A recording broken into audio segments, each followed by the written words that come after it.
దేశ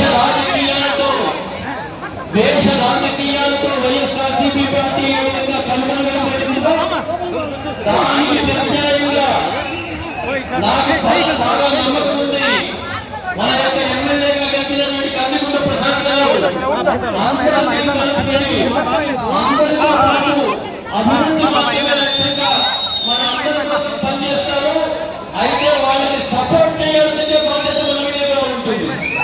గ్రామంలో కానీ మన పట్టణాల్లో కానీ మన రాష్ట్రంలో కానీ ఒక మంచి అభివృద్ధి కోసం వారు చేసే పనికి మనమందరితో తోడున్నప్పుడే అది 100% విజయం సాధించవచ్చు.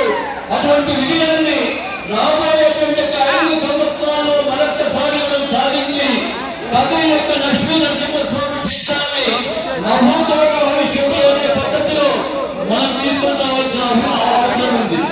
మనకందరికీ తెలుసు లక్ష్మీ నరసింహస్వామి కళ్యాణోత్సవం ఒక ప్రత్యేకత ఉంది అంటే అది కందికుంట ప్రసాద్ గారితో